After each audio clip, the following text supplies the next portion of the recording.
asambleísta Asunto, asambleísta interpelante, de mi consideración atención al memorando número ANPR 2021-098 de abril 2021, en el cual se solicita se remita la nómina de 2 asambleístas que realizarán la interpelación conforme dispone el último inciso del artículo 83 de la Ley Orgánica de la Función Legislativa reformada en contra del ministro de Trabajo, abogado Andrés Luis Pérez.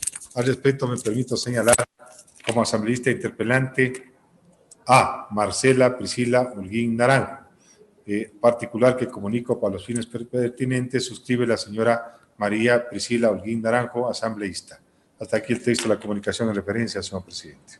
Gracias, señor secretario. Entonces, al haber cumplido estas 2 normas o estos 2 pasos fundamentales en este proceso, el primero, que se haya notificado a las partes del inicio de este juicio político en el Pleno, y el segundo, que ya ha sido también notificada a las interpelantes que han emitido la comunicación de que la asambleísta Marcela Holguín hará la interpelación. Podemos empezar con el procedimiento. En primera instancia, en esa lógica, tenemos la intervención de la asambleísta Marcela Holguín como interpelante en su primera intervención, para lo cual tiene un tiempo máximo de 2 horas para hacer uso en este procedimiento. Tiene la palabra entonces la asambleísta Marcela Holguín. Muy bien, de acuerdo a la Ley Orgánica de la Función Legislativa, entonces interviene ahora la asambleísta interpelante Marcela Holguín. Señores y señoras asambleístas, y por supuesto a quienes siguen esta importante sesión. Estoy segura que ustedes, al igual que millones de ecuatorianos, comprenden la trascendencia que tiene este acto de fiscalización para el futuro de nuestro país.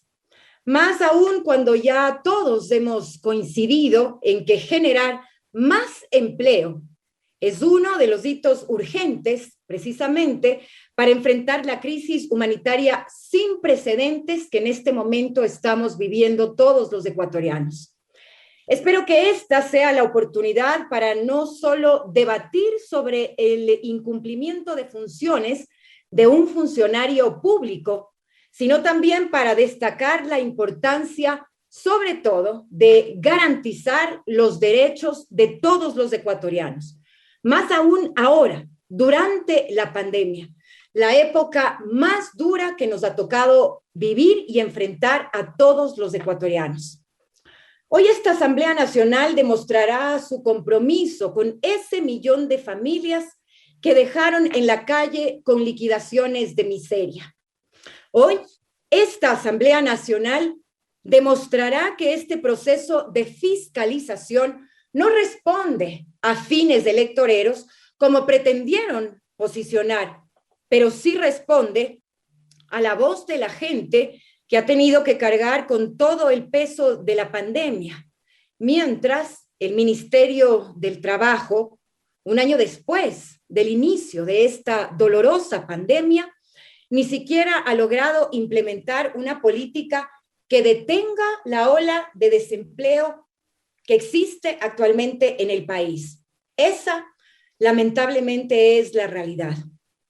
Este juicio político es para rechazar la incompetencia con la que se ha manejado esa cartera de Estado.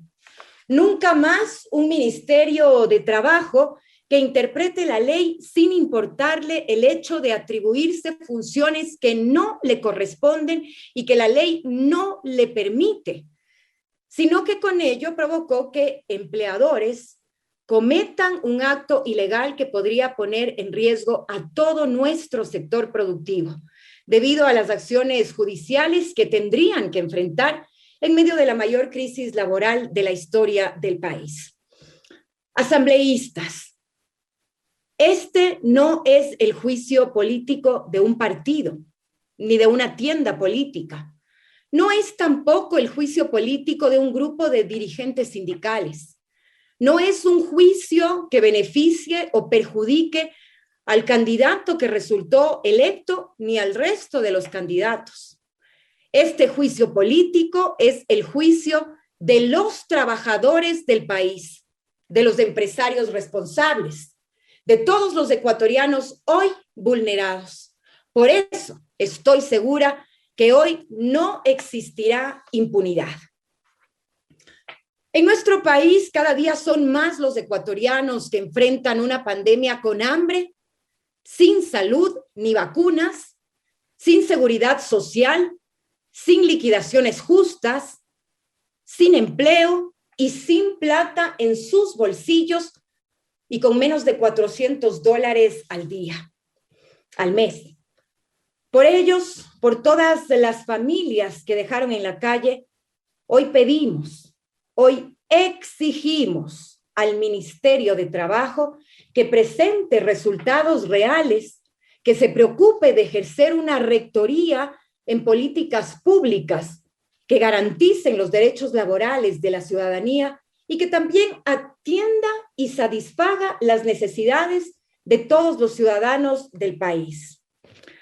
Los miles de despidos ilegales, todas las liquidaciones de miseria, todo el perjuicio a nuestro sector industrial que representa perder su inversión en talento humano, los sueldos abajo del salario básico unificado, todos los servidores públicos despedidos, toda la competencia ilegítima que supone obligar a la gente a participar en el sector informal de la economía y las miles de familias que hoy no les alcanza la plata para vivir porque simplemente les bajaron el sueldo a la mitad o porque no tienen simple y llanamente una fuente de empleo y de ingresos, demuestran la incapacidad del Ministerio de Trabajo de este gobierno. Por ellos, por todos los ecuatorianos, este es un juicio político para exigir alivio y trabajo. Y es comprensible, justo y digno, porque mientras los ecuatorianos éramos testigos de cómo cerraban los negocios, y lo siguen haciendo hasta ahora, la gente se quedaba sin trabajo. El desempleo se convertía en sentencia de muerte. El Ministerio de Trabajo se dedicaba a repetir que todo está bien e incluso decía que la situación del país mejoraba. Precisamente por ello empiezo preguntándonos, ¿creen de verdad, señores y señoras asambleístas, que todo está mejor? ¿Alguien puede decir con certeza que superamos acaso la crisis laboral en el país? ¿Que se han creado más plazas de trabajo formal que las que se perdieron durante la pandemia?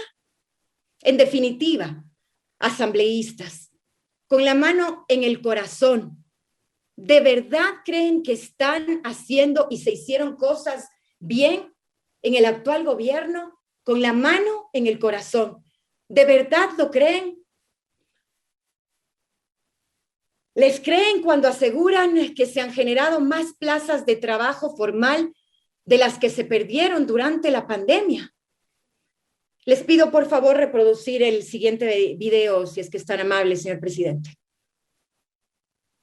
Resultados que tenemos ya más de 6 meses consecutivos de una recuperación neta de puestos de trabajo, es decir, son meses en los cuales se han generado más plazas de trabajo formal de las que se perdieron, más plazas de trabajo formal de las que se perdieron, más plazas de trabajo formal de las que se perdieron o de las que se han perdido continuamente por la pandemia. Y creo que eso nos marca un camino, estamos haciendo las cosas de manera adecuada. Gracias. Continúo. ¿De manera adecuada? ¿Eso quiere decir entonces que todo está bien? El ministerio no ha revisado las políticas laborales vigentes para asegurarse de que prestan el apoyo suficiente, necesario y urgente a los trabajadores y sus familias. No ha aplicado buenas prácticas basadas en algún tipo de diálogo social entre trabajadores, empleadores y el Estado. No ha garantizado tampoco que las medidas de apoyo en lugar de trabajo estén al alcance de todos, sin discriminación alguna, y que todos los trabajadores las conozcan, comprendan y por ende puedan aplicarlas. No ha promovido disposiciones laborales favorables a las familias a fin de ofrecer a los trabajadores mayor libertad y flexibilidad para realizar su trabajo.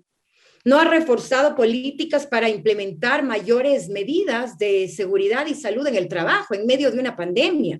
En particular, por ejemplo, mediante programas de orientación y capacitación sobre seguridad, higiene, salud.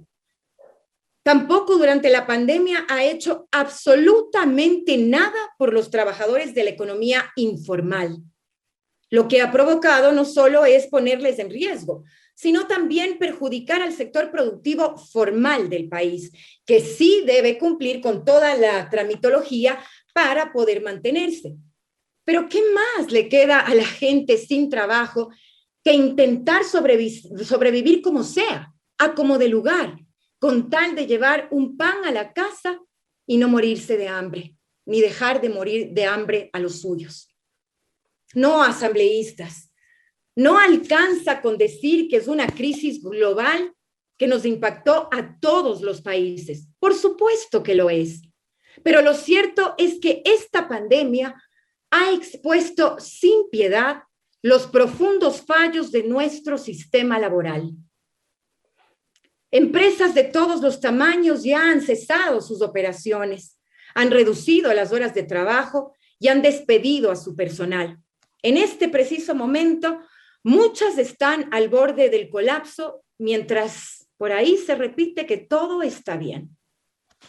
Lo cierto, ecuatorianos, es que los primeros en quedarse sin trabajo fueron aquellos cuyo empleo ya era precario y nunca se hizo nada para protegerlos. Y lo peor es que aún no se hace nada para protegerlos. Sin embargo, según las cifras que maneja el Ministerio de Trabajo, todo está mejorando y la gente aparentemente se queja de forma innecesaria. Según sus cifras, no habría de qué preocuparse. Dicen que desde enero de 2020 han creado 467.277 contratos que se mantienen vigentes hasta abril 9 de 2021. Y también aseguran que desde enero de 2021 alcanzaron a generar 98.479 nuevos contratos que también dicen estarían vigentes. Es decir, que si es que decidimos creer que los datos del Ministerio de Trabajo son los correctos, desde el 1 de enero de este año existiría una progresión de nuevos contratos. Según este gráfico que ustedes observan, señores y señoras asambleístas, en donde el ministerio muestra el histórico de contratos vigentes, se observa que de enero a marzo habría existido, según dicen, un incremento de contratos vigentes. Ustedes lo pueden observar. De ser real, explicaría parcialmente por qué el país registra una tasa de desempleo del 5,7%. ¿Acaso se podría creer que en enero y febrero de este año, en plena pandemia, conservaríamos la misma tasa de desempleo en relación a marzo de 2016, cuando no teníamos pandemia? Lo cierto, asambleístas, es que estas cifras no logran explicar por qué, si vamos tan bien, el desempleo sigue aumentando en el país. Los negocios siguen cerrando y la gente sigue muriendo en la calle por tratar de llevar un pan hasta sus hogares.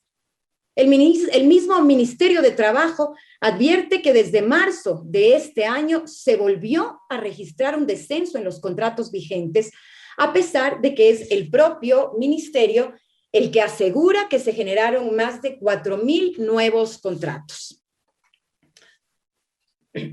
Tampoco estas cifras explican por qué, si nos va tan bien, cuando revisamos las actas de finiquito, ahí lo observan ustedes, desde el 1 de octubre de 2020 hasta el 8 de abril de 2021, encontramos un aumento de 359.183 actas de finiquito. Con esto llegamos a casi un total de 1 millón de actas de finiquito, lo que demuestra que la cifra de 1 millón de desempleados es una cifra conservadora en relación a la situación que vive el país, pues todos sabemos que los desempleados no son únicamente aquellos que se visibilizan a través de las actas de finiquito. Y no solo eso, como podemos ver en este gráfico, las actas de finiquito nunca han descendido o se han detenido. Es decir, que el desempleo no ha parado, sino que puede ser incluso peor de aquello que nos dicen.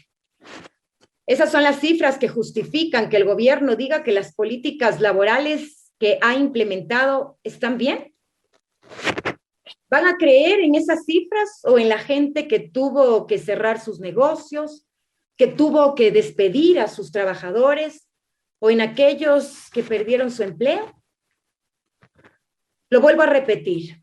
1 millón de ecuatorianos en el desempleo es una cifra conservadora para nuestra realidad. ¿Cuándo vamos a saber lo que realmente pasa en el país? Asambleístas, según el INEC, los resultados de las políticas laborales del gobierno son, primero, aproximadamente 85,000 personas que perdieron su empleo adecuado solo en febrero de este año, 85,000. Segundo, un subempleo, es decir, personas que ganan menos de $400 al mes, que llegó a casi los 2 millones de ecuatorianos en febrero. Son 2 millones de familias que enfrentan la pandemia, en su mayoría con menos de $400 al mes. Son 2 millones, según las cifras del gobierno, que asegura que tenemos un desempleo similar al del 2016 y menor incluso que el de 2010. Ecuatorianos, siento romper sus esperanzas de que todo está bien, para demostrar que los resultados basados, entre comillas, en datos y manejo técnico son poco creíbles.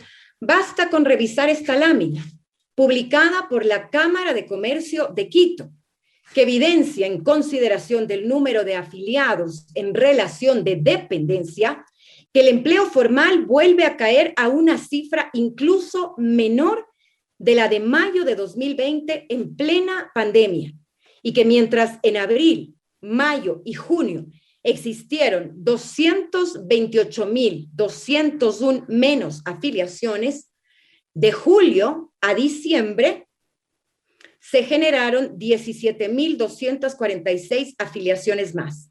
Una recuperación que es la 13ª parte del impacto en el mercado laboral.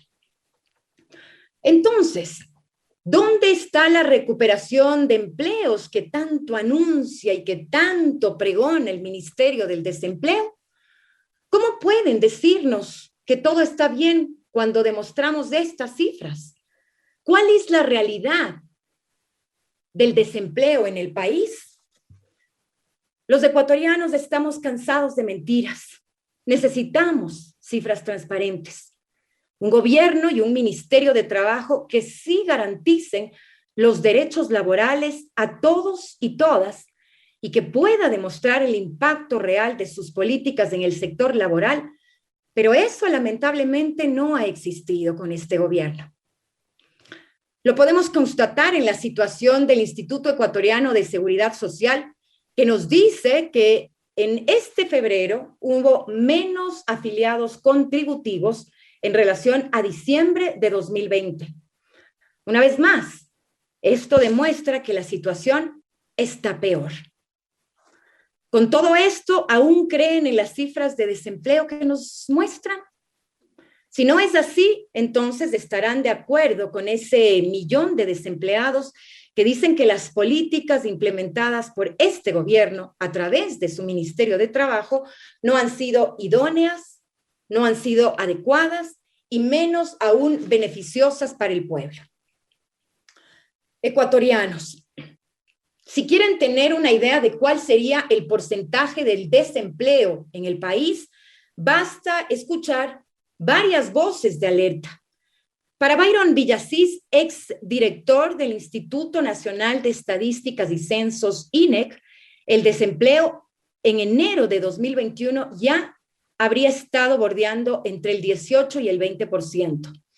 muy lejos de las cifras que el Ministerio de Trabajo utiliza para decirnos que la situación laboral en el país ha mejorado y que todo está bien. Consideren esto. Si el desempleo actual se encuentra en el 20%, como lo señala Villasís, significaría que 1.575.000 personas, que 1.575.000 ecuatorianos estarían en el desempleo. Ojo, desempleo. Si sumamos a eso los 2 millones de ecuatorianos en el subempleo, entonces entendemos que la desesperación de la gente por no tener trabajo es real. Para que se den cuenta de la gravedad de esto, basta con recordar que durante 1999, es decir, la peor crisis económica en la historia del país, el desempleo fue del 14%. Villasís nos está hablando de una cifra de entre el 18 y el 20%. Con esto ya nos podemos hacer una idea e imaginar la dura realidad que vivimos los ecuatorianos. Señores asambleístas y señoras asambleístas, me he querido tomar estos breves minutos para hablar de este contexto y dejar en claro algo. No podemos confiar en las cifras de los que solo nos dicen que todo está bien y que no hacen absolutamente nada para defender los derechos de los trabajadores en el país, sino que se atribuyen funciones para permitir que los despidan con liquidaciones de miseria. Eso ocurrió durante la pandemia. El país no quiere más mentiras. Mientras las autoridades repiten que todo está bien, la gente debe elegir en estos precisos momentos si morir de hambre o morir de COVID en las calles. Ya basta. Que no vengan a decirnos que su actuar se basa en cifras y datos técnicos, porque sus cifras y sus datos técnicos no son transparentes, pero la angustia de los ecuatorianos y de los trabajadores en el país sí lo es. A pesar de que este juicio político se sustenta en 7 causales, vamos a concentrarnos en 3 que fueron aquellas que fueron dadas a conocer en el primer informe de la Comisión de Fiscalización, aprobado como causales de censura y destitución en contra del ministro de Trabajo, abogado Andrés Isch. Que no exista la menor duda, este juicio político lo hacemos para que nunca más un trabajador reciba una liquidación de miseria. Y sí, no me voy a cansar de repetir aquello. Lo hacemos para que se proteja el empleo de los ecuatorianos y se incentive también a los empresarios responsables del país, que sí los hay y muchos. Lo hacemos por sueldos decentes y justos, por más empleo digno. Lo hacemos para que entiendan que nadie, absolutamente nadie, está sobre la ley. Este juicio político es para que nunca más a un Ministerio de Trabajo le parezca que la solución a una crisis es despedir a los trabajadores o bajar el sueldo, engañar o confundir a los empleadores u ocultar la realidad del país. Hoy tenemos la posibilidad de salvar millones de puestos de trabajo y de empresas, si logramos que el gobierno actúe con determinación para garantizar la continuidad de las empresas, impedir los despidos y proteger a los trabajadores vulnerados del país. La decisión que adoptemos en esta tarde determinará la salud de nuestra economía para los años venideros. Es imprescindible aplicar políticas laborales para evitar que la actual caída precipitada, como ya lo hemos demostrado, no se convierta en una recesión prolongada. Debemos asegurarnos que la gente tenga suficiente dinero en sus bolsillos para llegar hasta el fin de mes y se garantice que las empresas, que son la fuente de ingreso de las familias ecuatorianas, puedan mantenerse a flote durante esta crisis. Para ello necesitamos un ministro de Trabajo que simplemente cumpla con sus funciones. La primera causal del juicio político es por atribuirse funciones que no le corresponden respecto del acuerdo ministerial MDT 2020-133 de fecha 15 de julio de 2020. Este incumplimiento de funciones del ministro de Trabajo se identificó en torno a la aplicación de la denominada ley humanitaria. ¿Qué hizo el ministro? Atribuirse funciones que no le corresponden. ¿Para qué? Para interpretar la ley y definir conforme a su criterio lo que a él le conviene como causal de fuerza mayor. Escuchemos. Que se puede plantear cuando existe una causa de fuerza mayor, como por ejemplo la pandemia, cuando existe una causa de fuerza mayor, como por ejemplo la pandemia, la emergencia sanitaria. ¿Eso lo permitió el estado de excepción o hubo una reforma legal que viene en la ley humanitaria que ya deja eso establecido como un hecho? Eso ya queda como una herramienta permanente en la legislación. Sin embargo, para aplicar esa disposición necesitas justificar la fuerza mayor que te empuja a tomar la decisión de aplicar esta modalidad. Ahí viene la otra curiosidad.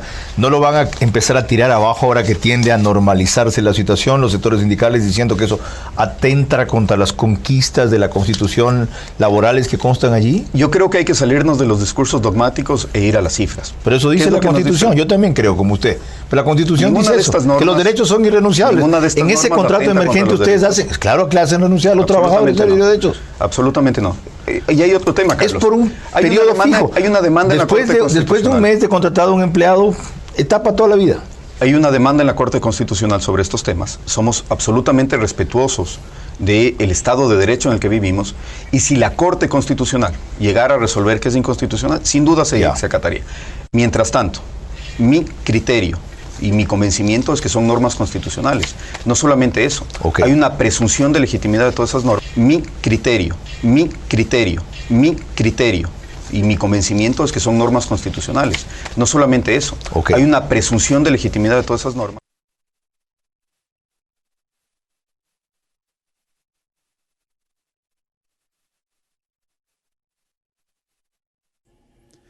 Está en el uso de la palabra. La asambleísta interpelante Marcela Holguín había solicitado la proyección de un video donde se observó al ministro de Trabajo Andrés Ich emitir partes de sus observaciones respecto de lo que dijo. Se enmarca en un supuesto incumplimiento de funciones por parte de del ministro de Trabajo. Escuchamos a la asambleísta Marcela Holguín. Primero, hay una disposición interpretativa en la ley humanitaria que ya explica cuándo es fuerza mayor y cuál es el requisito para aplicarlo. Segundo, la función del ministro de Trabajo es aplicar la ley, no imponer su criterio, mucho menos si eso solo sirve para dejar a más trabajadores en la calle con liquidaciones de miseria. Tercero, esta interpretación del ministro llevó al error a varias empresas que desvincularon ilegalmente a sus trabajadores y ahora deberán enfrentar sanciones y deberán enfrentar las consecuencias de sus actos. Cuarto, que él respete lo que establece la Constitución y las leyes no lo convierte en dogmático. Ese es su trabajo, señor ministro. Quinto, la pandemia solo puede ser considerada causa de fuerza mayor si lleva a que la empresa cierre sus puertas. Y sexto, las funciones que el ministro se atribuyó perjudicaron a trabajadores tanto en el sector público como en el sector privado. El ministro de Trabajo, abogado Andrés Ich, mediante acuerdo MDT 2020-133, expidió las directrices para la aplicación de la reducción emergente de la jornada de trabajo establecida en la Ley Orgánica de Apoyo Humanitario para combatir la crisis sanitaria derivada del COVID-19. En el artículo 3 que ustedes observan del mencionado acuerdo ministerial 133 sobre la reducción emergente de la jornada de trabajo, podemos observar que dispone que de conformidad con el artículo 20 de la Ley de Apoyo Humanitario, para efectos de la reducción emergente de la jornada de trabajo, se considerará caso fortuito o de fuerza mayor lo establecido en el artículo 30 del Código Civil, como por ejemplo aquellos casos en donde existan imprevistos imposibles de prever que generen imposibilidad de realizar el trabajo con normalidad y en consecuencia se deba reducir la jornada laboral ordinaria o parcial del trabajador. De esta manera, interpreta el artículo 20 de la Ley Orgánica de Apoyo Humanitaria, facultad que según el artículo 120 de la Constitución de la República del Ecuador, numeral 6, le corresponde estrictamente a la Asamblea Nacional. Y así lo establece también el artículo 69 de la Ley Orgánica de la Función Legislativa, y olvidando que la Asamblea Nacional ya interpretó el artículo 169, numeral 6 del Código de Trabajo en la Ley Orgánica de Apoyo Humanitario, en la disposición interpretativa única que indica, abro comillas, interprétese el numeral 6 del artículo 169 del Código del Trabajo en el siguiente sentido. En estos casos, la imposibilidad de realizar el trabajo por caso fortuito o fuerza mayor estará ligada al cese total y definitivo de la actividad económica del empleador, sea persona natural o jurídica. Esto quiere decir que habrá imposibilidad cuando el trabajo no se pueda llevar a cabo tanto por los medios físicos habituales como por los medios alternativos que permitan su ejecución, ni aún por medios telemáticos. Cierro comillas. Asambleístas, el costo de esta arrogación de funciones lo podemos ver incluso en las propias cifras del Ministerio de Trabajo. Y ahí las tienen ustedes. 28.409 actas de finiquito por caso fortuito o fuerza mayor que imposibilitan el trabajo se dieron solo de marzo de 2020 a abril de 2021. 28.409. Fueron 28.409 trabajadores que fueron despedidos en medio de la pandemia y que se escuche bien, despedidos y con liquidaciones de miseria. Muchos de ellos cerca de jubilarse. Muchos de ellos a pesar de que la empresa nunca cerró sus puertas. Muchos de ellos perdieron la vida por el COVID. El origen de todo, un acuerdo ministerial que llevó al error e indujo al error a los empleadores, sugiriendo una mala aplicación de la ley y todo por atribuirse funciones que no le corresponden para interpretar la ley como lo hemos demostrado. Esto conlleva además dos circunstancias. Una negativa de la que depende la antijuridicidad que hace que ese actuar no sea legítimo. Es decir, que no concurra ningún elemento que autorice a aquella ejecución de tales actos, aun cuando el sujeto activo no tenga la cualidad de autoridad o funcionario de la que tales actos son propios. Otra que delimita la condición del sujeto activo y atañe a la forma o modo de ejecución de los actos. En cuanto a lo primero, no ser la autoridad o funcionario. Y en cuanto a lo segundo, que la ejecución de los actos implique atribuirse el carácter de oficial que no se ostenta. En la práctica, ecuatorianos, el ministro de Trabajo es responsable de que este problema esté vigente. El 16 de marzo de este año, Diario El Universo publicó este artículo que ustedes pueden observar y cuyo título es el siguiente: despedidos por fuerza mayor en la pandemia a la espera de sus liquidaciones. Este artículo, señores y señoras asambleístas, explica que el uso de esta causal habría bajado, de acuerdo a abogados laborales, con la disposición única interpretativa de la ley humanitaria, que establece que la imposibilidad de realizar el trabajo por caso fortuito estará ligada al cierre total y definitivo de la actividad económica del empleador, sea este natural o jurídico. Y cito lo que dice este artículo de Diario El Universo. Sin embargo, la mayoría de empresas que lo han aplicado aún siguen activas y hasta con nuevo personal, como lo cuenta Yesenia. Ella trabajó como salonera y cocinera en horarios rotativos durante 7 meses en una cadena de restaurantes. Fue notificada en mayo pasado y un mes después el local abrió con nuevo personal, asegura. Diario El Universo también en este artículo presenta el caso de la señora Nancy Duque, que estuvo cerca de 15 años trabajando para una aseguradora como jefe de cobranza. Cuando empezó la cuarentena permaneció en teletrabajo hasta el 24 de abril, cuando fue notificada por fuerza mayor. Cito lo que recoge este diario sobre lo que detalla y lo que Nancy cuenta en esta historia. La compañía, dice Nancy, se valió de este artículo y desvinculó a 120 personas de más de 15 años de servicio. Y es injusto cuando la compañía está en condiciones de pagar. Yo me quedaba más horas y ni siquiera le reconocen cuando uno ha entregado su vida. Pero yo me voy hasta las últimas consecuencias, porque son mis derechos, enfatiza Nancy, a quien pretendían liquidar con apenas $1,000. Seguramente a esta nota el ministro la interpretó de forma diferente y por eso dice que todo está bien en el Ecuador. La nota también reconoce que existen casos de liquidaciones, escuchen bien, señores asambleístas, de 22 centavos, liquidaciones de 22 centavos, de $300, por más de 10 años de trabajo. Y la mayoría de estos casos están focalizados en mujeres en periodo de maternidad y en personas que estaban cerca de jubilarse.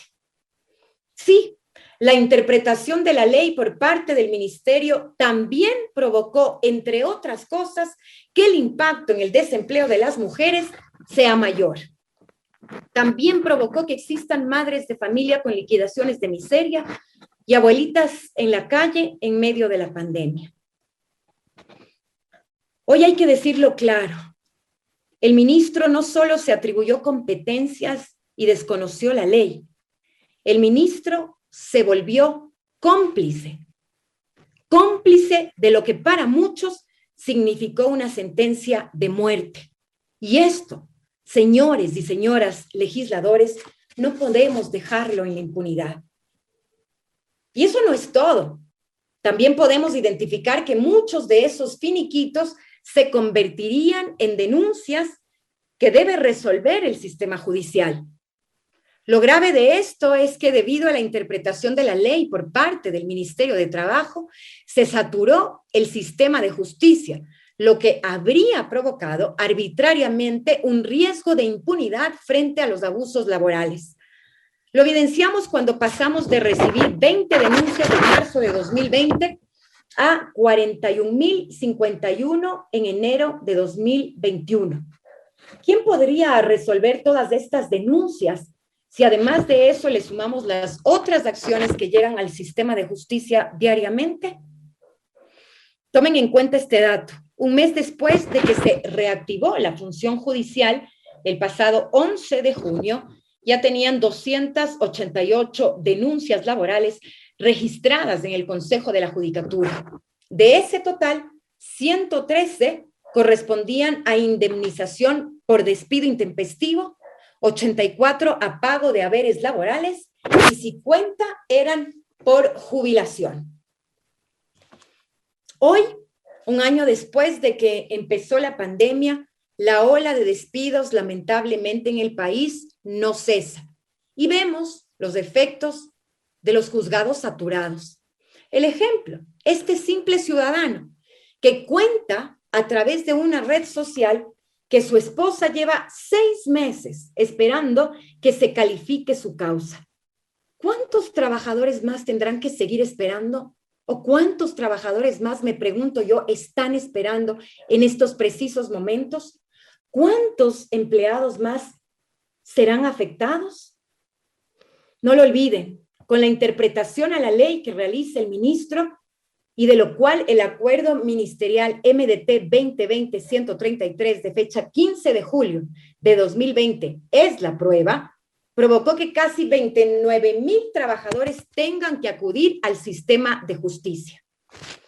Esto no solo perjudica al trabajador, también perjudica a los empleadores, que por acatar ese acuerdo ahora están forzados a enfrentar procesos judiciales, acuerdos entre las partes en un escenario desfavorable y adverso en medio de la pandemia. Y a pesar de que por ahora la saturación del sistema de justicia y los acuerdos entre empleadores y trabajadores han evitado notar el impacto de este error, ya vemos de empresarios que tienen que enfrentar altos costos que terminarán finalmente por perjudicarlos más que la pandemia debido a este acuerdo publicado por el Ministerio de Trabajo. Ya vemos empleadores que llegan a acuerdos de pago de hasta 48 meses, es decir, 4 años en plena época de crisis, debido a la aplicación de este acuerdo ministerial. El ministro con esto no solo perjudicó a los trabajadores, sino también al sistema productivo del país. ¿Cómo se puede generar así más empleo en el Ecuador y peor en época de pandemia? Y la aplicación ilegal de los despidos por fuerza mayor son la única consecuencia de la interpretación de la ley por parte del Ministerio de Trabajo. También es su responsabilidad la aplicación retroactiva de la reducción emergente de la jornada laboral que establece la ley humanitaria y que afectó a más de 65,000 trabajadores, perjudicándolos entre, escuchen bien esta cifra, 18 y 25 millones de dólares.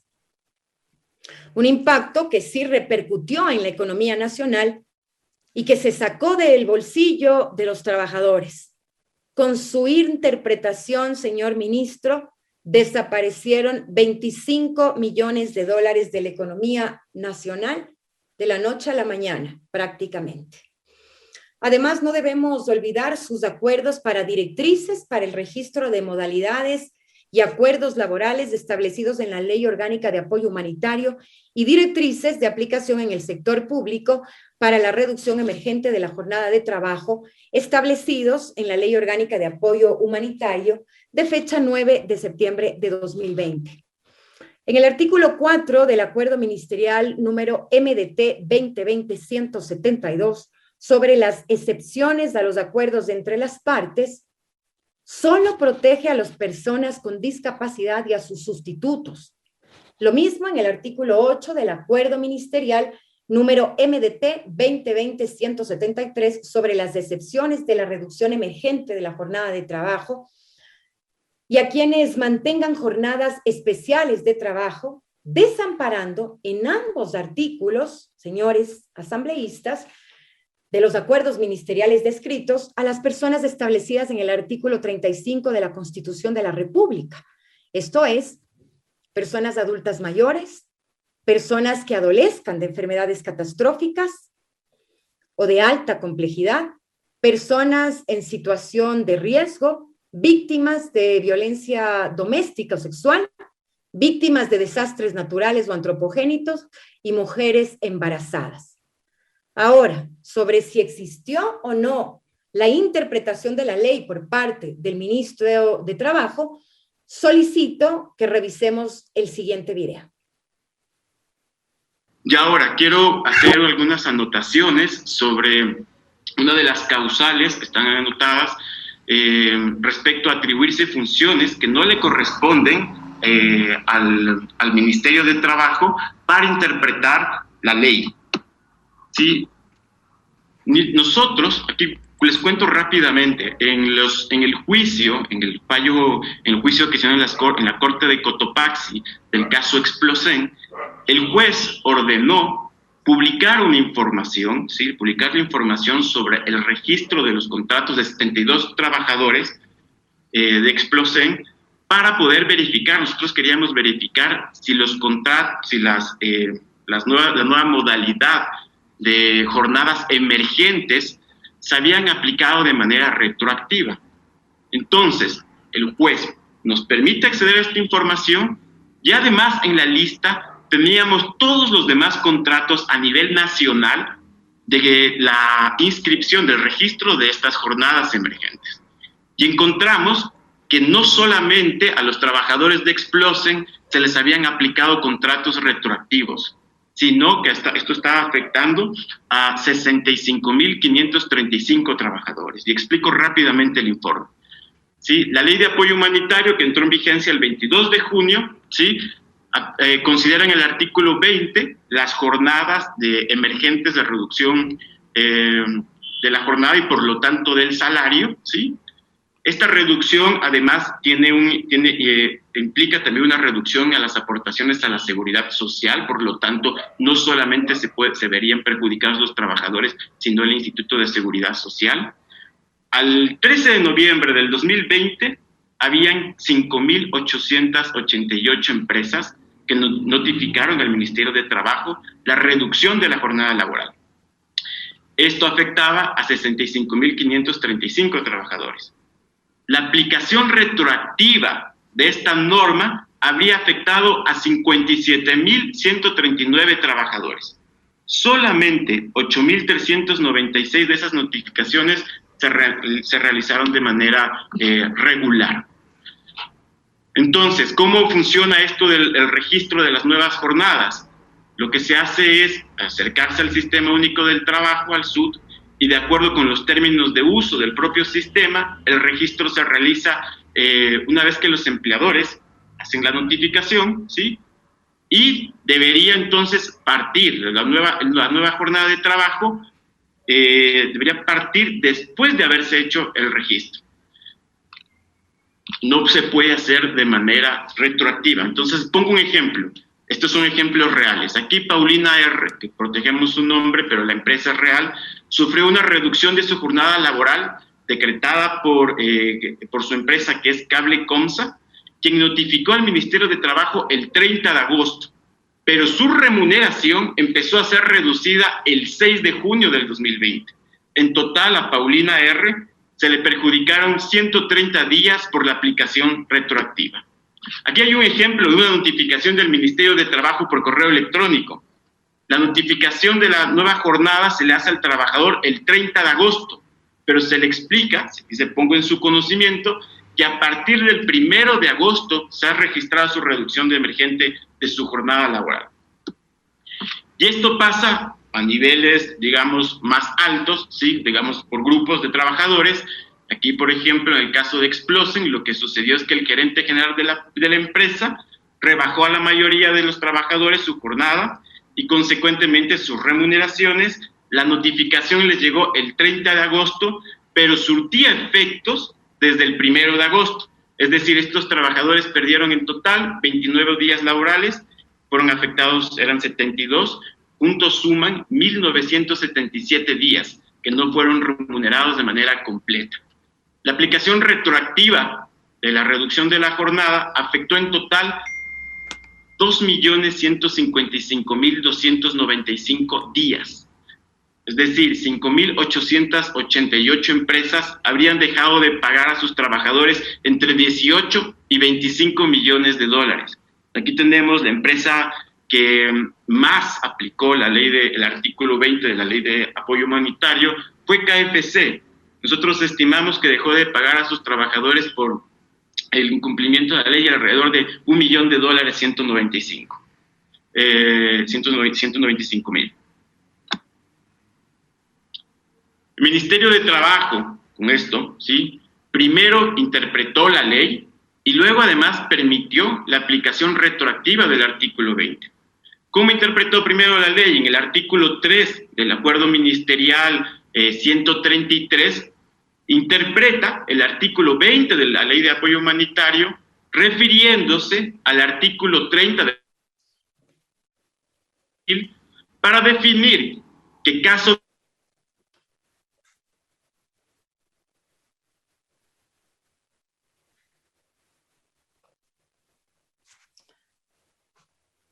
central. La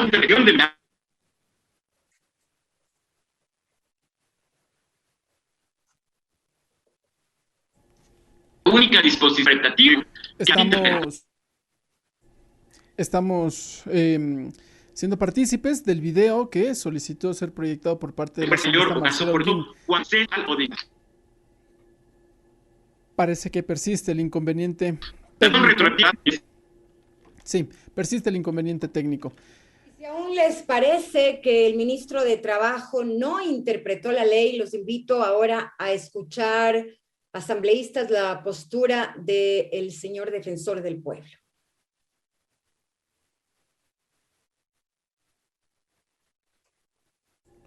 Un nuevo video ha sido solicitado, se proyecte por parte de la asambleísta Marcela Holguín. Anunció que es la postura del defensor del pueblo, Freddy Carrión. Esto en el marco de su interpelación. La asambleísta Marcela Holguín indicó que el juicio político tiene como base el millón de personas que quedaron en el desempleo durante la crisis sanitaria por la presencia del coronavirus COVID-19. Problemas, señor secretario, con el video sugerido. Sí, parece que todavía no se puede observar el video.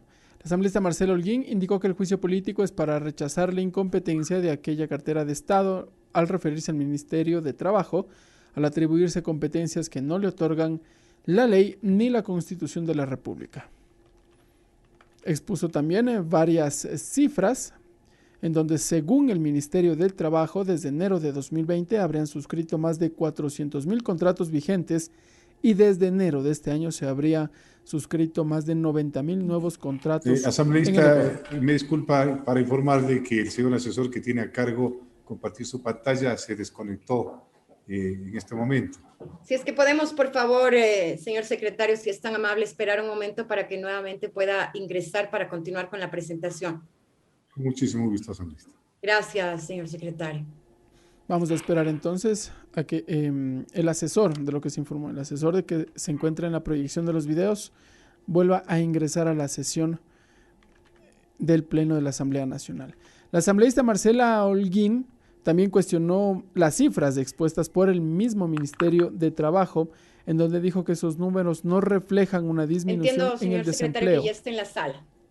Continuamos, y si es que son tan amables, me gustaría, por favor, que se pueda proyectar la postura del señor defensor del pueblo en lo que tiene que ver con la interpretación de la ley por parte del Ministerio del Trabajo.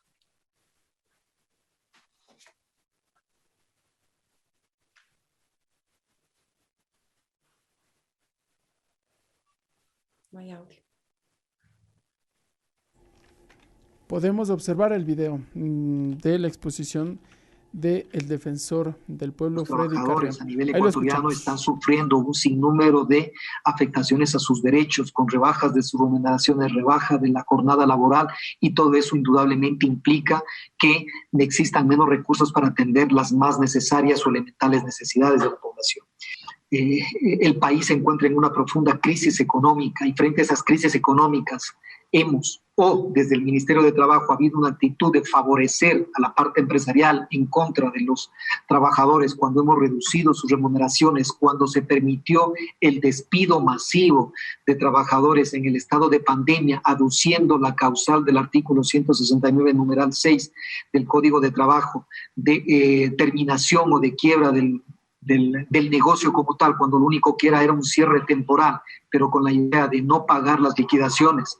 La ausencia de la autoridad de trabajo que verifique que se cumplan con todas las obligaciones también derivó en una suerte de incumplimiento o de afectaciones a los derechos de los trabajadores. Lo mismo podríamos decir en el caso de la Ley de Apoyo Humanitario, iniciativa del Ejecutivo, con una reglamentación de parte del Ministerio de Trabajo que ha ido más allá inclusive de la ley, y que de parte del Ministerio de la Defensoría del Pueblo hemos presentado la acción de inconstitucionalidad, porque claramente se determinó que con esa ley lo único que retornamos es a la precarización de las relaciones laborales, a una regresividad de los derechos de los trabajadores, y que en lugar de tener a una autoridad en el Ministerio de Trabajo preocupada por promover el pleno empleo, la reactivación económica, a través de la generación de fuentes de empleo, lo que hicimos es eliminar las garantías que impedían el despido injustificado, intempestivo, sin liquidaciones de los trabajadores, y en lugar de aquello se relajó, se precarizó las relaciones laborales en contra, insisto, de los derechos de los trabajadores, que eso indudablemente a nivel de la Organización Internacional del Trabajo ha sido claramente observado en Ecuador en su conjunto. Como segunda causal, señor presidente, compañeros y compañeras asambleístas, tenemos el incumplimiento de proporcionar acceso a la información pública. ¿Qué sucedió? En medio del escándalo de corrupción por la emisión ilegal de los carnets de discapacidad, el ministro de Trabajo negó información solicitada por el Observatorio Ciudadano de Discapacidad, Salud Pública, Trabajo y Derechos Humanos, que tiene el objetivo de valorar y elaborar diagnósticos, informes y reportes con independencia y criterios técnicos, con la finalidad de impulsar, evaluar, monitorear y vigilar el cumplimiento de las políticas públicas. La razón: se inventaron como requisito desde el Ministerio de Trabajo entregar la información pública cuando se adjunte la acreditación otorgada por el Consejo de Participación Ciudadana y Control Social. Con esto no solo pudo haber beneficiado a los corruptos, sino que incumplió el numeral 2 del artículo 18 de la Constitución, que indica claramente que todas las personas de forma individual o colectiva tienen derecho a acceder libremente a la información generada a través de las entidades públicas o en las privadas que manejen también fondos del Estado o realicen funciones públicas. También incumplió el artículo 79 de la Ley Orgánica de Participación Ciudadana, que indica que los observatorios tienen como objetivo elaborar diagnósticos, informes, reportes con independencia y criterios técnicos con la finalidad de impulsar, evaluar, monitorear y vigilar el cumplimiento de las políticas públicas. Además, el Ministerio incumplió el artículo 21 de la Ley Orgánica de Transparencia y Acceso a la Información Pública, que manifiesta que la denegación de acceso a la información o falta de contestación a una solicitud en el plazo señalado en la ley dará lugar a los recursos administrativos, judiciales y constitucionales pertinentes y a la imposición a los funcionarios de las sanciones que están previstas en la ley. Sin embargo, una vez que mediante oficio número OBS 2020-027 OF de 8 de diciembre de 2020, el observatorio pone en conocimiento del MDT la solicitud de juicio político el 7 de enero de 2021 mediante oficio MDT BTE 2021-0004, el MDT finalmente remite un informe con la información solicitada con corte a diciembre de 2020, información que al momento se encuentra en análisis del observatorio. Ya sabemos entonces cuál ha sido la forma de motivar a que el Ministerio de Trabajo cumpla con sus funciones y con las obligaciones que la ley demanda. Y para quienes, ojo, para quienes justifican que el Ministerio cumplió tarde, pero cumplió, si da la información a destiempo, ojo, a destiempo, también está incumpliendo con la norma y con la ley. No hay justificación, señores asambleístas, que valga. Aquí no podemos decir el ministro cumplió tarde, pero cumplió. No podemos hacerlo. Sin embargo, luego de presentar esta causal, el ministro de Trabajo ha reiterado en varias ocasiones que su incumplimiento se generó debido a que el observatorio solicitó información de que la ley le impedía presentar. Eso ha dicho el ministro. Escuchemos otra razón por la que no entregó información el señor ministro de Trabajo.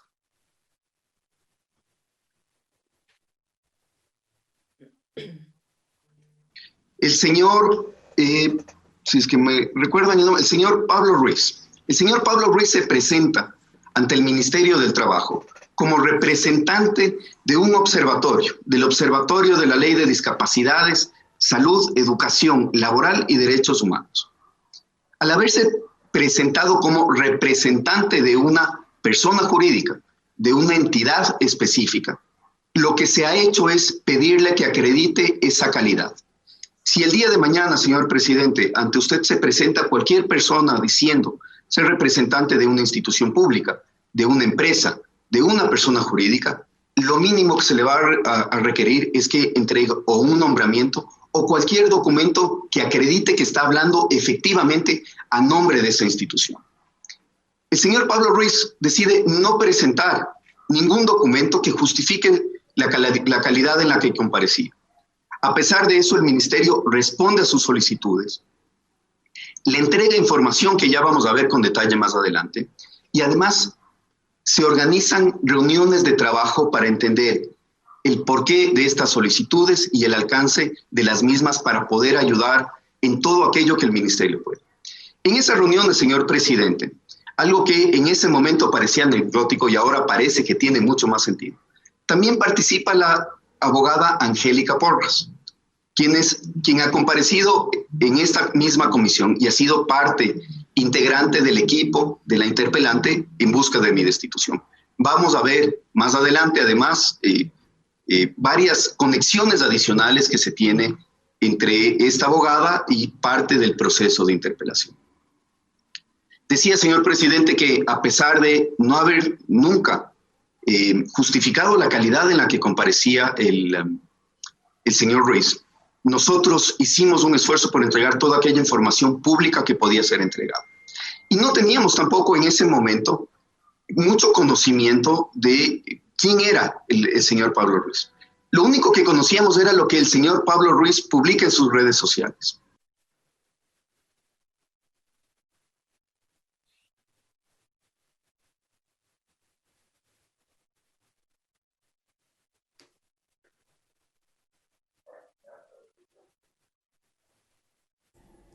Estamos siendo partícipes de un video solicitado por la asambleísta Marcela Holguín. Alguna interrupción del video, pero continúo en honor al tiempo, presidente y colegas asambleístas.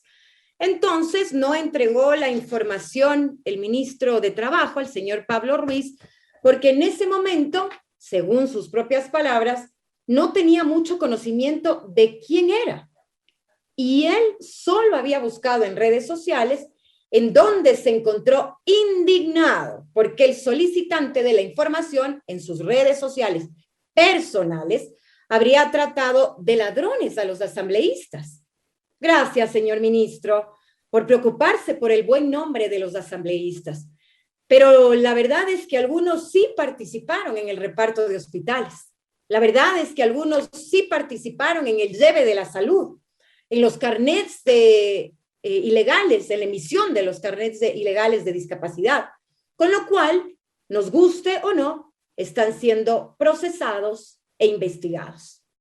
Gracias por preocuparse, señor ministro, del buen nombre de la Asamblea, pero hay que aclarar que eso no es una razón para entregar o no información, como tampoco lo es que el señor Pablo Ruiz, como lo vimos en la anterior diapositiva, escriba con faltas de ortografía. Su trabajo era simple, señor ministro.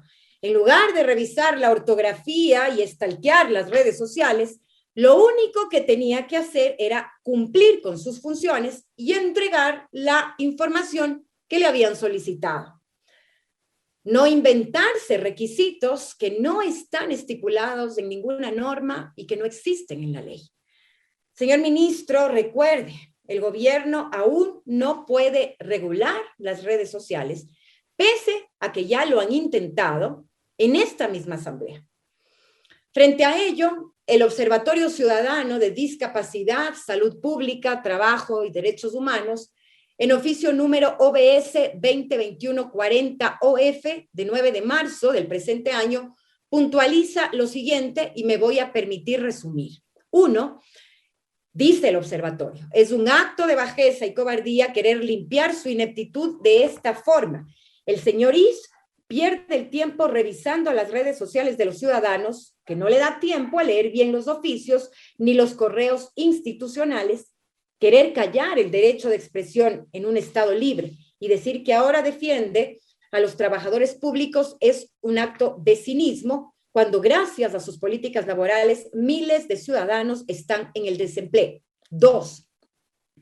El Observatorio de la Ley de Discapacidad, Salud Laboral, Derechos Humanos entregó físicamente y sellado por la ventanilla del Ministerio de Trabajo el oficio del 29 de septiembre de 2020.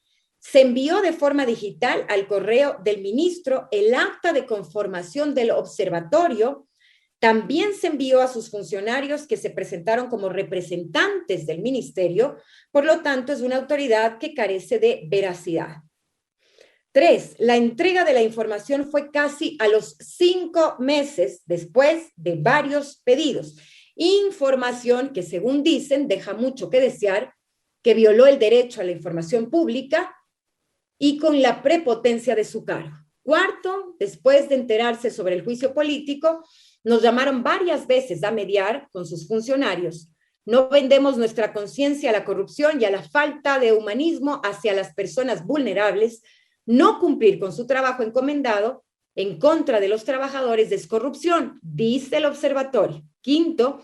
En los oficios enviados, en ningún momento se ha pedido información que ponga en riesgo la información personal de los ciudadanos con discapacidad. Insisto, todo esto lo dice el observatorio. Con esto queda claro el trato de esta autoridad hacia una persona con discapacidad.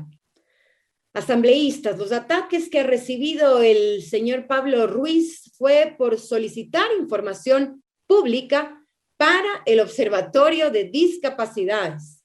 Una vez más, los miembros de la Comisión de Fiscalización reconocieron el incumplimiento, aunque algunos lo justificaron asegurando que solo era un retraso en la entrega de información. Claro está, un retraso de apenas 5 meses, pues, apenas 5 meses, que pudo extenderse probablemente por más tiempo si no fuera por el llamado de juicio político. No, señores, la ley es absolutamente clara. El ministro actuó contraviniendo lo que dispone la Constitución y la norma referente al acceso libre y oportuno, dice la norma, de la información pública. Y sobre las acusaciones del ministro en contra del Observatorio Ciudadano de Discapacidad, Salud Pública, Trabajo y Derechos Humanos, es importante precisar que hemos tenido acceso a información que demuestra: 1. A pesar que el ministro sostiene que no se remitió la información del observatorio, sí se pudo verificar que el 29 de septiembre del 2020, y ahí están los documentos pertinentes, se recibió el oficio número OBS 2020-024-OF al correo del señor ministro Andrés Isch con el acta constitutiva del observatorio. 2. Que el ministro olvidó mencionar que solicitó las actas constitutivas por 2 ocasiones. El 24 de octubre de 2020 se presenta la señora abogada Carla Navarrete como representante del ministro y como viceministra con el Observatorio Laboral y de Discapacidad y solicitó que se envíe el acta constitutiva nuevamente, la que fue enviada por correo electrónico el 26 de noviembre. Y 3, pese a ello, el 7 de enero, otra vez, se solicita las actas constitutivas del observatorio, una vez más. Y sobre las capturas de tweets, señor ministro, le pido de la manera más comedida que defienda menos a los asambleístas y más a los trabajadores. Ese es su trabajo, además, y también que defienda más no solo a los trabajadores, sino a los empleadores afectados por sus políticas de gobierno. Nosotros hoy vamos a demostrar a la gente que estamos del lado de los derechos, que los derechos de los trabajadores no tienen ideología y que a los trabajadores vulnerados se los defiende siempre. No podemos limitar derechos por los tweets que publicamos. Imagínese, ministro, si a usted, su propio gobierno, lo juzgaba por lo que publicaba a través de su cuenta de Twitter. Sigamos, por favor. Finalmente, La tercera causal, que es el incumplimiento de la disposición transitoria 25ª de la Constitución de la República del Ecuador sobre el salario básico unificado para el año 2021. Asambleístas, hay algo que lo debemos tener absolutamente claro, y es el hecho de que los derechos no se congelan. Los derechos no se congelan. La decisión del MDT es una clara violación a nuestra Constitución, que establece que la revisión anual del salario básico debe ser progresiva, incluso si esto significaba un incremento mínimo o focalizado en ciertos sectores que no fueron afectados por la pandemia. ¿O es que acaso alguien congeló el precio de la canasta básica? Es importante hacer una reflexión sobre la relación que existe entre el salario y el empleo. Y es que mientras más recursos tiene la población, más aumenta la demanda y por lo tanto aumenta también el empleo. Y por esa razón la única forma de salir de la crisis es poniendo dinero, es poniendo plata en el bolsillo de la gente. Por lo tanto, medidas como despidos, reducción del tamaño del Estado, desinversión del sector público, gobernar exclusivamente para el sector más rico que sí registró ganancias durante la pandemia y ahora, por si fuera poco, congelar el salario básico, terminan con todos los procesos redistributivos, con lo cual se destruye la economía, se impide su reactivación y se profundiza el desempleo. Entonces, es inmoral, pero también es ilegal que el propio Ministerio de Trabajo promueva explotar al trabajador. ¿O es que la crisis justifica volver a la época de la esclavitud? Señores y señoras asambleístas, es incuestionable que el señor ministro de Trabajo tenía clara conciencia del incumplimiento que estaba cometiendo. Como ejemplo, podemos observar aquí este acuerdo ministerial para definir el salario básico que fue implementado por el anterior ministro de Trabajo, el ministro Luis Poveda. Aquí se considera claramente la disposición transitoria 25ª que pueden leer a continuación y que cito. La revisión anual del salario básico se realizará con carácter progresivo hasta alcanzar el salario digno de acuerdo con lo dispuesto en esta Constitución. Claramente lo establece. Progresivo. Eso quiere decir que la opción del congelamiento o regresión es ilegal. No obstante, de lo señalado, el titular de la cartera en el acuerdo ministerial MDT 2020-249, que lo están observando, decide congelar el salario básico unificado. Esto pese a que la canasta básica se ubica en los $712.11. Para hacerlo, le bastó con omitir arbitrariamente la disposición constitucional en los considerandos de su proyecto, situación que no es una excusa para ignorar la Constitución. Además, incluyó el artículo 11 sobre el ejercicio de derechos para justificar su interpretación. Lo que no comprende nuevamente es que no tiene la facultad de interpretación. Una vez más, no la tiene. Esa es una capacidad que tiene únicamente la Asamblea Nacional y sus miembros. Y ese artículo lo obliga a aplicar de forma que más favorezca para el efectivo goce de los derechos de los trabajadores. Me pregunto, congelar el salario básico mientras los precios de los alimentos y la salud sí subieron y continúan subiendo, ¿ayuda al goce de los derechos de los trabajadores del país? Ecuatorianos, en enero se registró un incremento de precios del 0,12%, lo que provocó, escuchen bien, que 7 de cada 10 familias no puedan cubrir con ese costo, situación que es suficiente para demostrar que los acuerdos firmados por el ministro carecen de motivación y vulneran los derechos al trabajo, remuneración digna, vida digna, seguridad jurídica, entre otros. No existe la menor duda Lo que hizo el señor ministro de Trabajo transgrede el principio de progresividad que se establece en la Constitución de la República del Ecuador y tratados internacionales de los cuales el Ecuador, nuestro país, es signatario.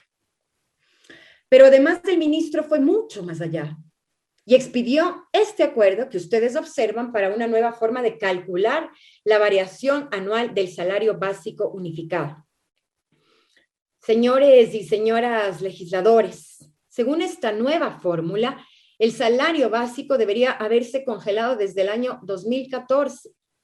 Es tan, pero tan nefasto este acuerdo que contradice lo que demanda la Constitución, que los propios técnicos del Ministerio de Trabajo tuvieron que dar vocería y aclarar que no se podrá reducir el salario básico, pues de aplicarse los 7 nuevos considerandos para el salario básico unificado, la fórmula incluso podría reducir el salario. Por esa razón se vieron obligados a incluir el artículo 6, sobre la prohibición de disminución del salario fijado. No nos engañemos, la nueva fórmula está diseñada para impedir un incremento del salario para 2021 y congelarlo de manera indefinida basándose en supuestos antitécnicos y dudosos fundamentos económicos. No lo olviden, señores legisladores, la Constitución es clara. Abro comillas, la remuneración será justa con un salario digno que cubra al menos las necesidades básicas de la persona trabajadora, así como las de su familia. El pago de remuneraciones se dará en los plazos convenidos y no podrá ser disminuido ni descontado. La evidencia de los últimos años en Ecuador nos muestra que el incremento del salario real vino acompañado, sí, de niveles de empleo y justo ahora lo congelan, cuando el nivel de desempleo está simple y llanamente por las nubes. La mejor excusa, la pandemia. En la época en la que más debían ayudarnos, en la época en la que más debían cuidarnos, nos abandonaron. Nuestra historia evidencia que la eliminación de la tercerización, los avances en afiliación a la seguridad social, así como los incrementos salariales en sectores laborales que en el pasado se encontraban al margen, como por ejemplo el empleo doméstico, no redujeron la contratación. Al contrario, el empleo creció mientras se aplicaban estos cambios en nuestro país. Por ende, el ministerio, con un enfoque poco técnico y sin mirar la experiencia reciente, frena la subida del salario en base a una fórmula que incorpora términos como elasticidad del empleo al salario y elasticidad de la informalidad al salario, que para su cálculo se basan en parámetros que están a discreción del propio ministerio. En conclusión, el congelamiento del salario básico unificado ya constituyó un incumplimiento de sus funciones, pero este acuerdo, escúchenme bien, es un verdadero riesgo para todos los trabajadores del país y contradice toda norma referente al derecho laboral en el Ecuador. La razón es clara. Para el gobierno, que el Ecuador registre uno de los salarios básicos unificados más alto de la región es un problema. Miren, aquí lo dice. La solución, detener la progresión de este derecho que ya está consagrado en la Constitución. ¿Vamos a ser cómplices de aquello?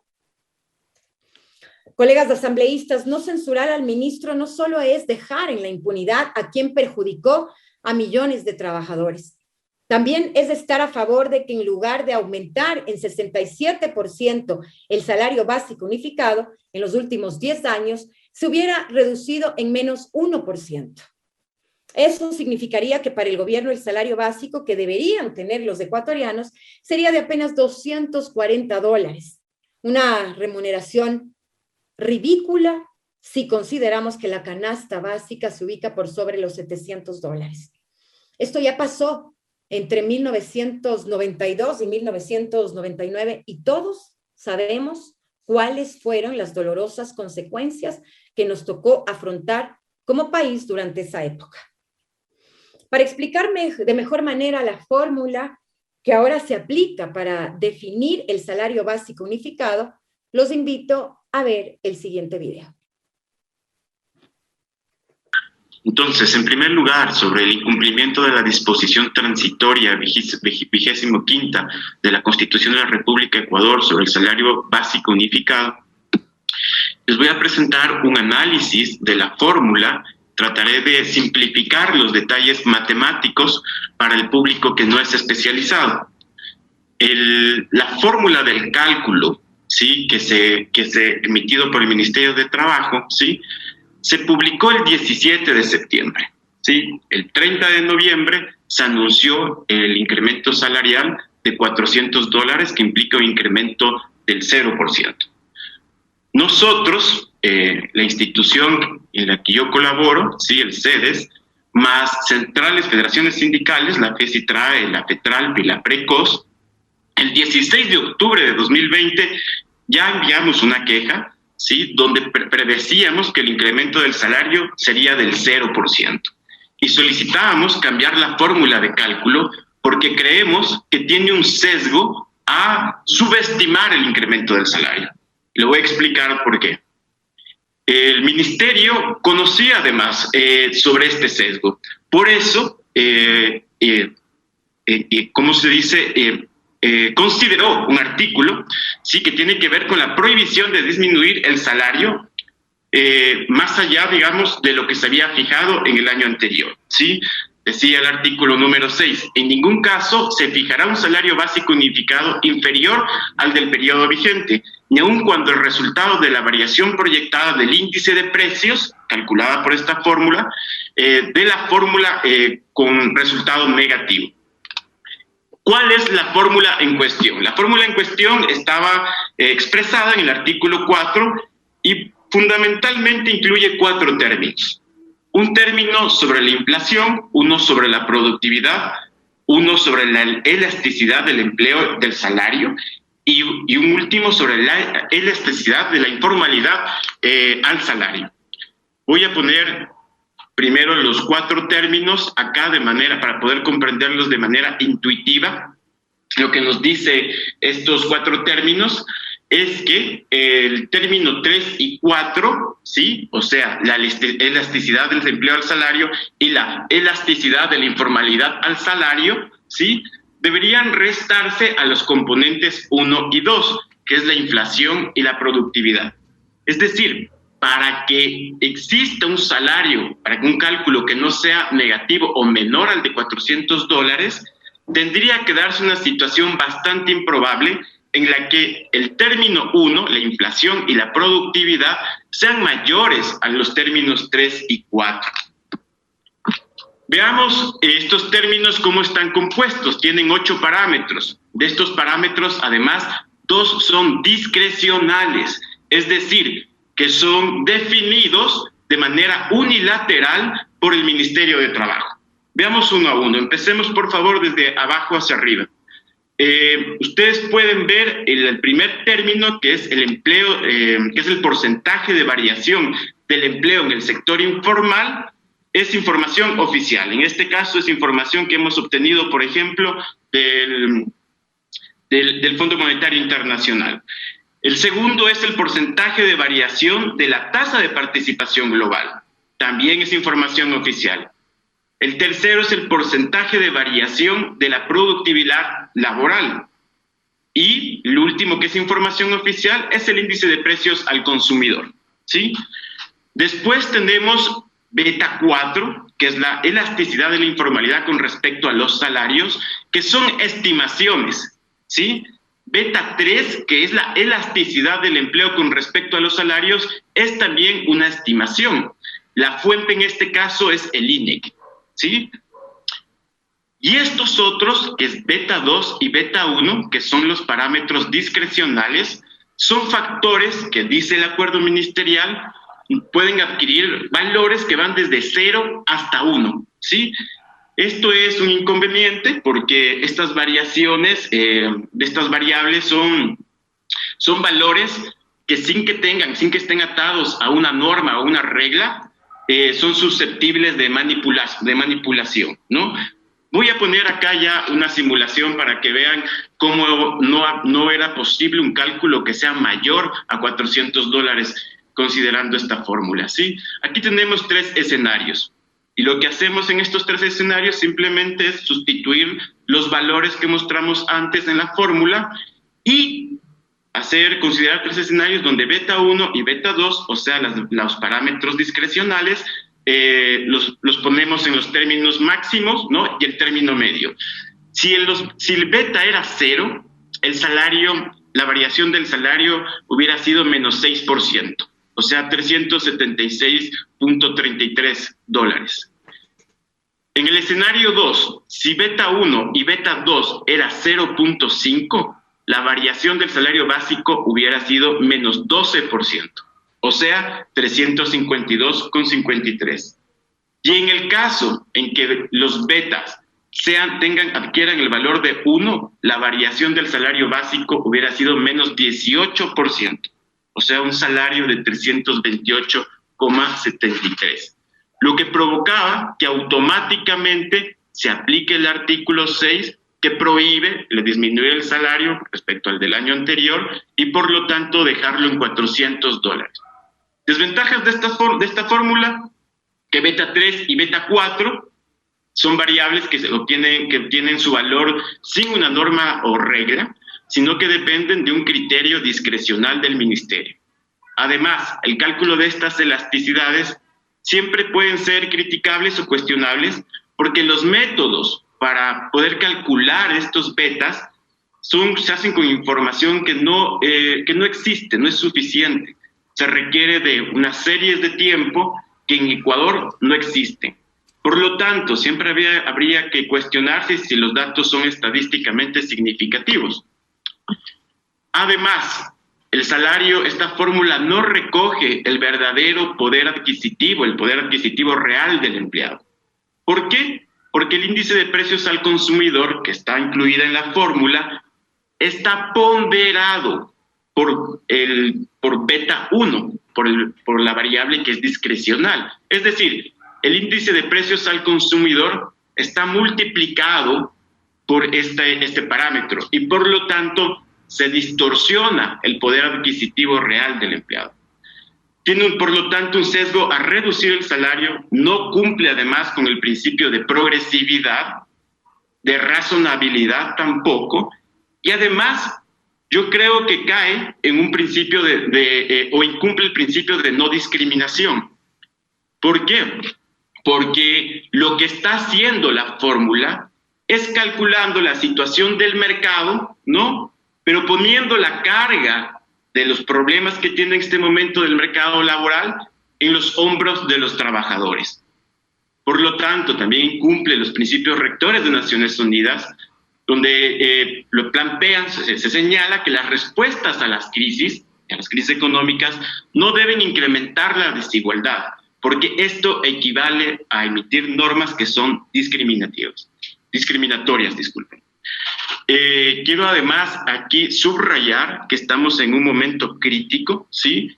Si en el año 2010 el salario básico ayudaba a cubrir el 223% de la canasta básica, actualmente tenemos un registro histórico, el registro más bajo, donde el salario básico ayuda a cubrir el 178% de la canasta básica. Esto es un indicador solamente, no expresa tampoco necesariamente la realidad. De hecho, todavía se utiliza la canasta básica del año 84 y utilizamos el criterio de 1.6 perceptores de ingresos, lo cual en una situación, en un contexto de crisis, probablemente ha cambiado, porque el nivel de desempleo se ha incrementado de manera importante. Con esto, señores asambleístas, queda claro que se infringieron varios aspectos. Uno, la disposición transitoria 25ª de la Constitución, que indica que la revisión anual del salario básico se realizará con carácter progresivo hasta alcanzar el salario digno. Dos, el artículo 328 de la Constitución, que señala que la remuneración será justa, con un salario digno que cubra al menos las necesidades básicas de las personas trabajadoras, así como las de su familia, y que el Estado fijará y revisará anualmente el salario básico establecido en la ley y aplicará de manera general y obligatoria. 3. Se infringió el numeral 5 del artículo 11 de la Constitución, que determina que en materia de derechos y garantías constitucionales, las servidoras y servidores públicos, administrativos o judiciales deberán aplicar la norma y la interpretación que más favorezca su efectiva vigencia. 4. Además, en el acuerdo ministerial número MDT 2020-249, el indicador del número de perceptores desapareció. No se lo tomó en cuenta porque el número de personas que están en el desempleo se incrementó y por lo mismo el número de perceptores. Y tampoco se incluye el valor de la canasta básica. Es decir, incumplió sus funciones al no acatar lo que dispone la Constitución en los artículos 328, 326, numeral 6 y disposición transitoria 25ª. El Código de Trabajo en los artículos 81 y 126, numerales 1 y 4, que señala, artículo 126, consideraciones para las fijaciones de sueldos, salarios y remuneraciones básicas mínimas unificadas. Para la fijación de sueldos, salarios y remuneraciones básicas mínimas unificadas, las comisiones tendrán en cuenta, 1, que el sueldo, salario o remuneración básica mínima unificada baste para satisfacer las necesidades normales de la vida del trabajador, considerándole como jefe de familia y atendiendo a las condiciones económicas y sociales de la circunscripción territorial para la que fuera a fijarse. 4. Las sugerencias y motivaciones de los interesados, tanto empleadores como trabajadores. 5. El Ministerio de Trabajo desconoció el Código Orgánico de la Producción, Comercio e Inversiones, que en su artículo 8 señala lo siguiente. El salario digno mensual es el que cubra al menos las necesidades básicas de la persona trabajadora, así como las de su familia, y corresponde al costo de la canasta básica familiar, dividido para el número de perceptores del hogar. El costo de la canasta básica familiar y el número de perceptores del hogar serán determinados por el organismo rector de las estadísticas y censos nacionales oficiales del país de manera anual, lo cual servirá de base para la determinación del salario digno establecido por el Ministerio de Relaciones Laborales, lo que no cumplió el ministro de Trabajo. Es decir, que se violenta el debido proceso, ya que no existió la argumentación necesaria para determinar el derecho de los trabajadores a un salario digno, ya que en los considerandos del acuerdo ministerial indica que mediante oficio número MDT 2020-0493 de 2 de septiembre de 2020, el ministro de Trabajo solicitó al Ministerio de Economía y Finanzas remita información actualizada referente a la inflación proyectada para el año 2021 y que mediante oficio MEFBE 2020-0070O de 11 de septiembre de 2020, el Ministerio de Economía y Finanzas remite las proyecciones oficiales de la inflación 2020 y 2021 con datos actualizados al segundo trimestre del año 2020, pero en ningún momento se establece el costo de la canasta básica familiar y el número de perceptores del hogar que debía enviar el organismo rector de las estadísticas y censos nacionales oficiales del país, INEC, de manera anual, lo cual servirá de base para la determinación del salario digno establecido por el Ministerio de Relaciones Laborales. Pese a todo esto, existen ciertos criterios que señalan que el país goza de una deflación, por lo que los precios no se han incrementado y la capacidad adquisitiva de los ecuatorianos es mayor.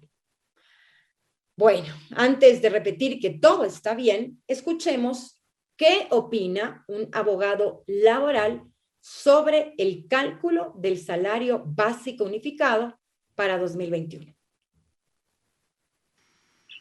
Me permito hacer simplemente una referencia. A partir del año 2007 hasta el año 2021, del costo de la canasta básica, de estos conceptos que eran súper importantes que nos referíamos hace un momento. En el año 2007, $472. En el año 2021, $712. ¿Ok? Con un promedio de incremento anual, promedio de entre el 4% hasta el año 2016 y a partir del año 2017, con enormes dudas, señores comisionados y señoras comisionadas, con enormes dudas sobre la metodología de evaluación de esta cuantificación. A partir del año 2017, esto varía y se ubica en alrededor del más 1.13, más 0.87, menos 0.01, menos 0.69, más 0.28. Por favor, hacer énfasis en este más 0.28 para el año 2021. Muy importante, señores comisionados, considerando, vuelvo y repito, los mandatos normativos que nos acabamos de referir. El alcance, la meta, la canasta básica es la meta en materia de política salarial. Más 0.28%. ¿Bajo qué criterio? Bajo el criterio de progresividad. No olvidemos de eso, por favor. Ahora vamos a ver el famoso indicador de la inflación, que nada más y nada menos nos refiere a un valor de precios. Nada más. Absolutamente nada más. Y básicamente nos establece para los años 2000, desde el año 2016 al año 2021, muy sospechosamente, y pongo dudas sobre eso porque podemos probarlo, porque hay ciertos indicadores que se han eliminado por parte del ente de medición en forma premeditada.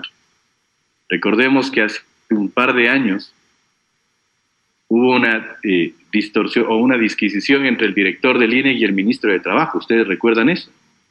Justamente, ¿por qué? Por la fijación del índice inflacionario, en el que se establece a partir del año del 2017 valores de carácter negativo.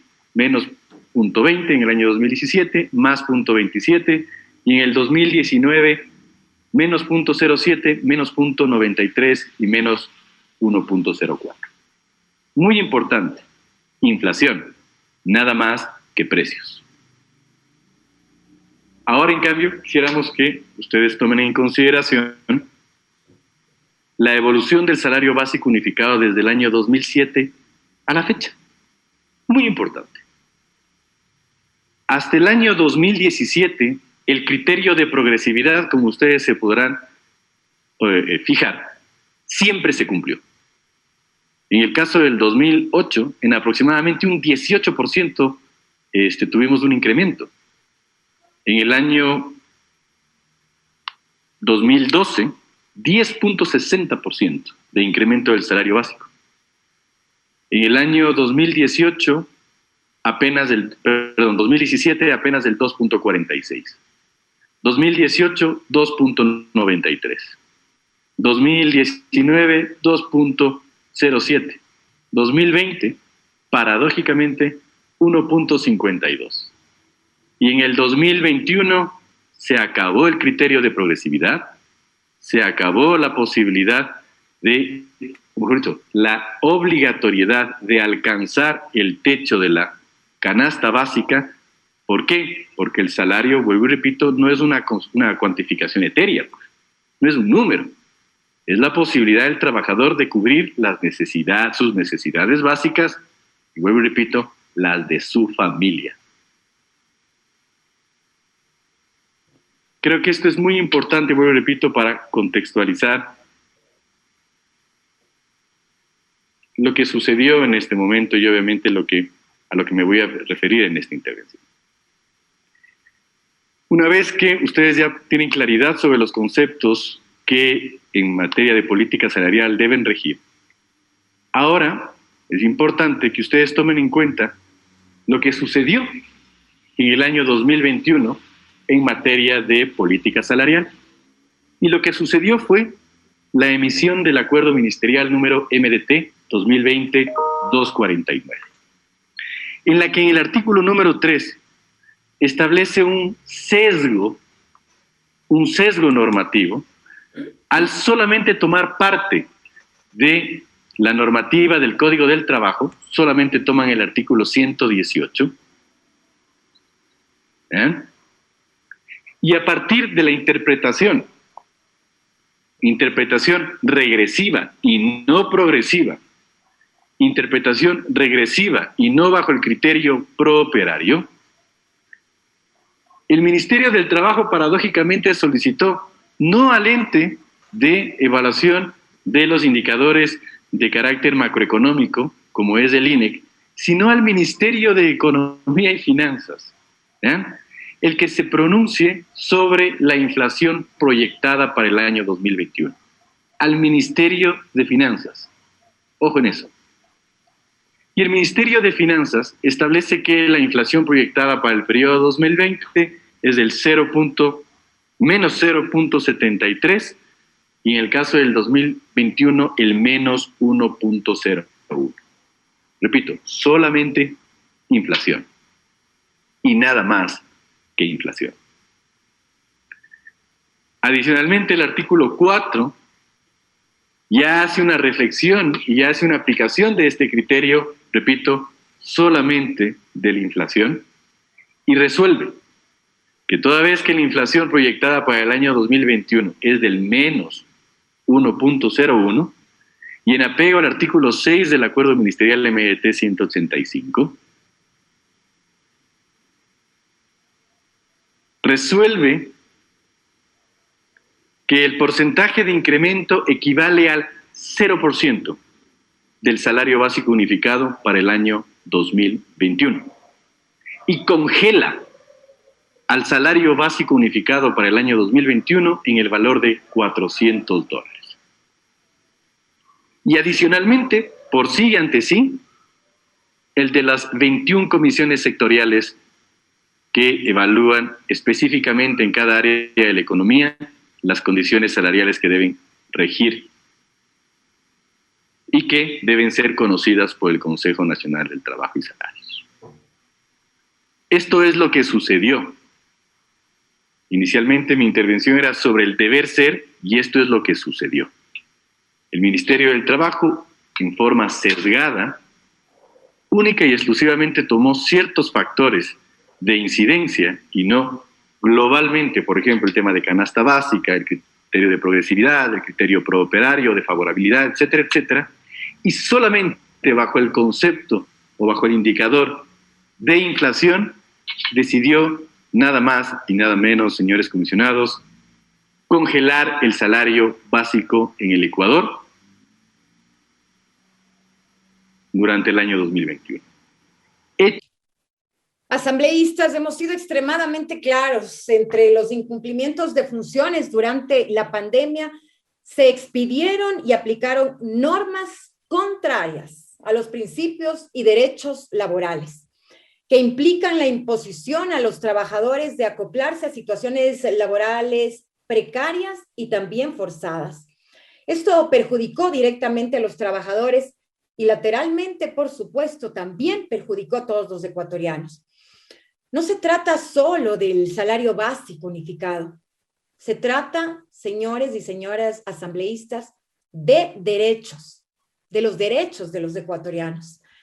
Estoy segura, señores legisladores, que no habrá impunidad frente a todos estos abusos, omisiones e incumplimientos. No permitamos que nos vuelvan a los mezquinos salarios mínimos, entendidos perversamente como salarios justos.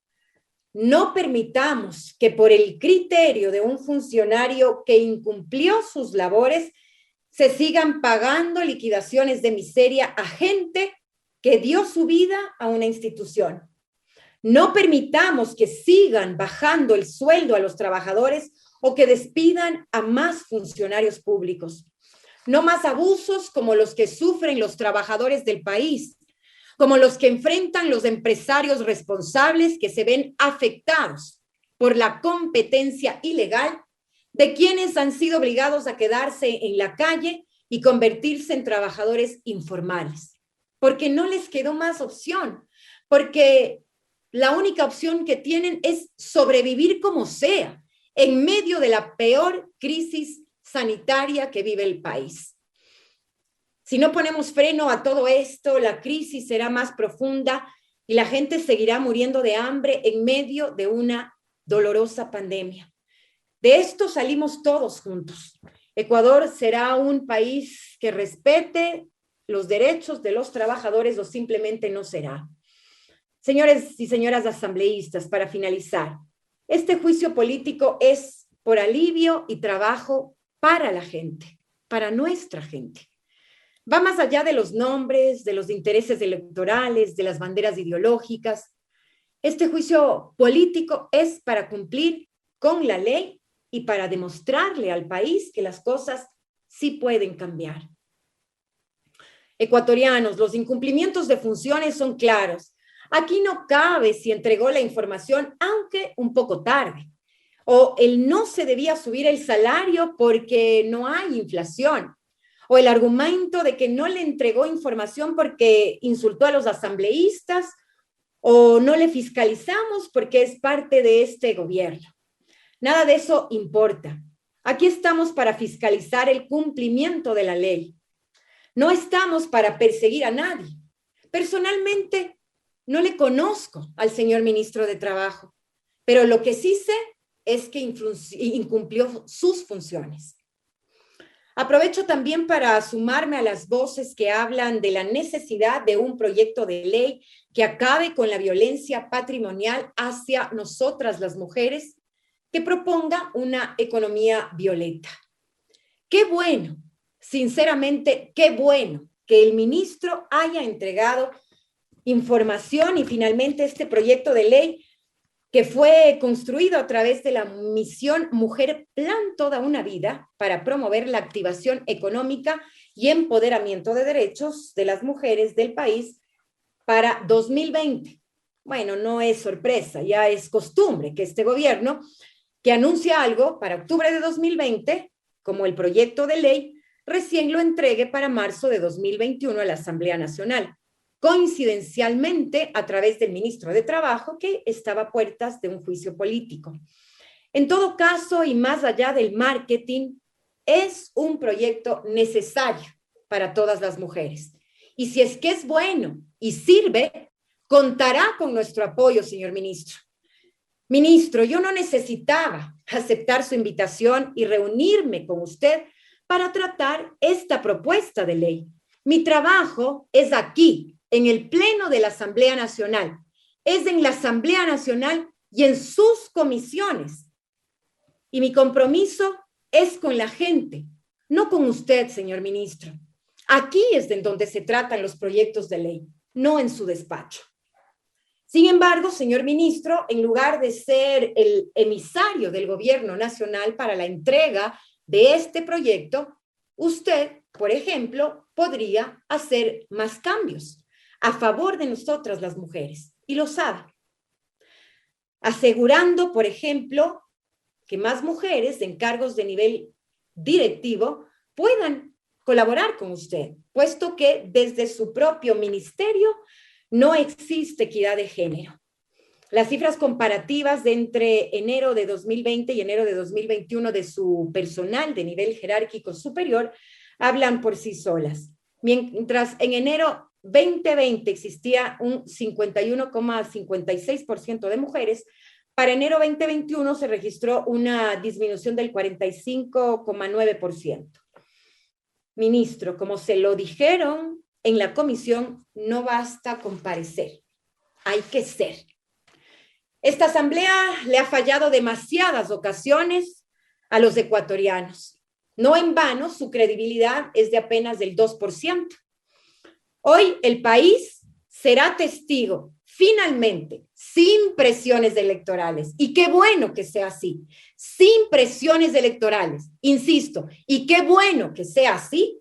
¿Quién está del lado de los trabajadores, de los empresarios responsables, que los hay y muchos, del sector productivo, de la economía nacional? ¿Y a quién le pesan más los acuerdos o el reparto?